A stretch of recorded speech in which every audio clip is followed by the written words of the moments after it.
we've got an event here that we want to share with you. It's a first ever event, I'd say, in the world, certainly for Department of Defense. But first, what I would like to do is to thank the Congressional Maker Caucus for making this event happen, for all the work that they have done, the boldness that they have shown, and the fearlessness that they have shown to be able to create this environment for us to be able to do this here tonight. Now, I wanted to share just a minute or two about the journey that the Navy has been on with regard to additive manufacturing and the Maker movement and our involvement in it. It's really a Navy Marine Corps movement. That's why you can see my Marine Corps counterpart here. And hoorah! Hoorah! That's right. And what I wanted to share with you specifically is that our journey actually began in a very serendipitous, grassroots way.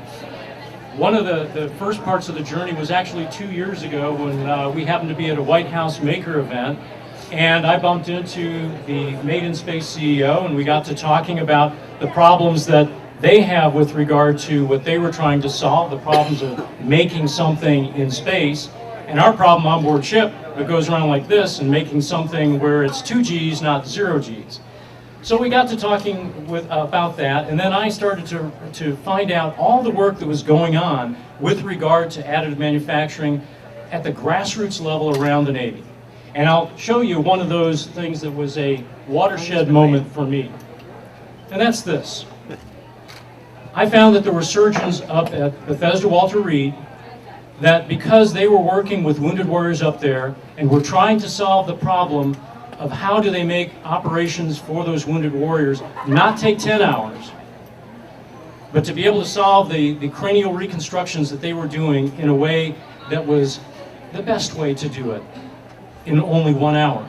And the way they figured out how to do that was to take the 3D images that they had, to be able to convert those 3D images into something that they could structurally be able to produce, then to be able to use CAD/CAM manufacturing, computer-aided design, to be able to design the perfect replacement that did not have to be remanufactured in the operating room. So what they did was create the perfect replacement, but they had to find a perfect printer, and they had to find a metal printer that printed in titanium for $1.5 million. What was the value of that printer? It took the 10-hour operation and made it a 1-hour operation. Value, priceless. So when we saw that, we knew that we were onto something, that they had to have the boldness and the fearlessness by which to try to do that on their own, without any help from ostensible help, just within their own ranks. And we said, we can do that, and we can start to be able to print out other things, and we can be able to solve problems in aviation for us, for a V-22, a manifold for a V-22, hydraulic manifold, and print it in titanium as well. By the way, this is a failure. If you look at the ends of it, there are inclusions in it, so it doesn't work. But fail early, fail often, and then solve the problem. What we are on the path to do here very shortly is to be able to fly a flight critical part within a month or so on a V-22 that is 3D printed. This is the plastic version, and of course we have metal ones now. So you can see this is a journey, and the journey doesn't come easy, and it doesn't come without failures, but those failures lead us to some great successes. Someday, what we hope to do is to be able to 3D print this, fuel, 3D print it from seawater. We figured out how to do it. It's not economic yet, but we'll get there. That's part of the journey. Eventually, we're going to be 3D printing. This is a 3D printed unmanned aerial vehicle. It's not complete. It's got some other parts to it. But we can print these on demand. And that's a little bit of the point, is to print things on demand where they're needed, when they're needed, wherever they're needed, whether that be ashore, afloat, or in space.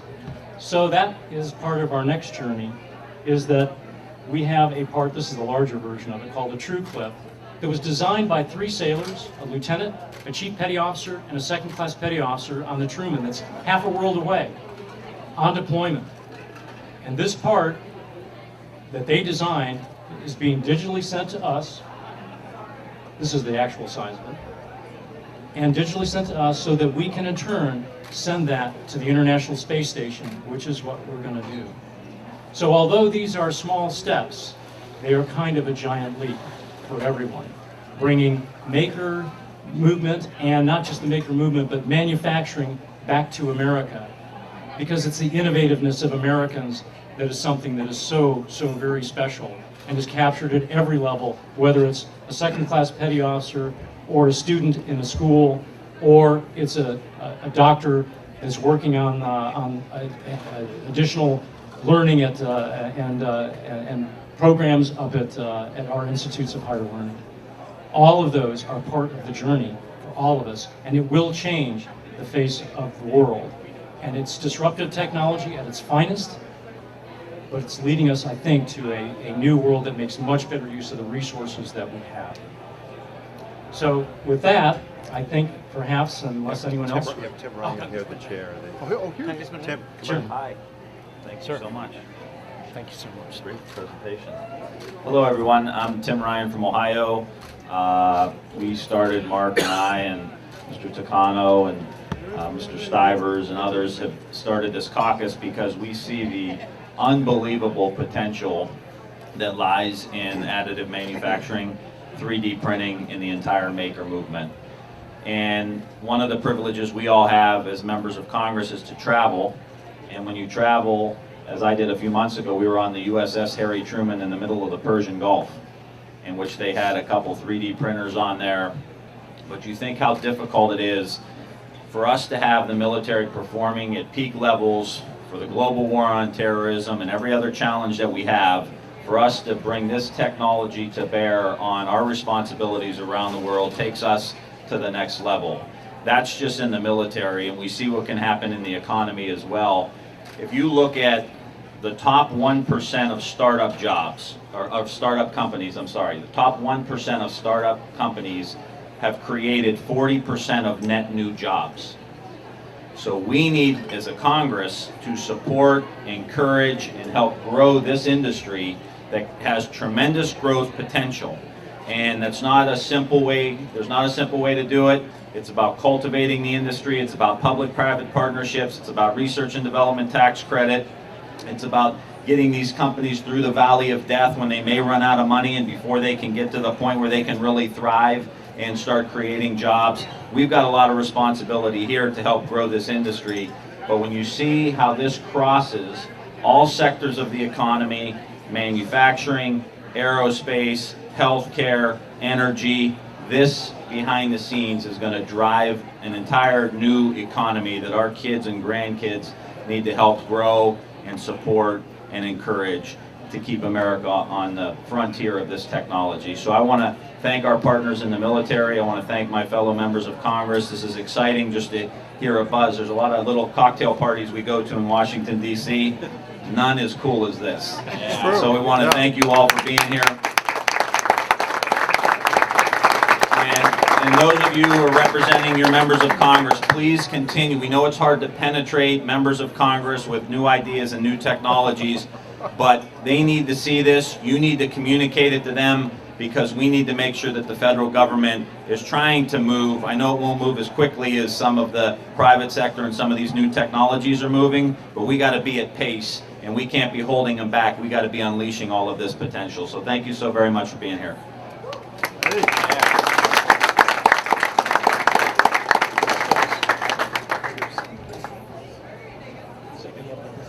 Two, three.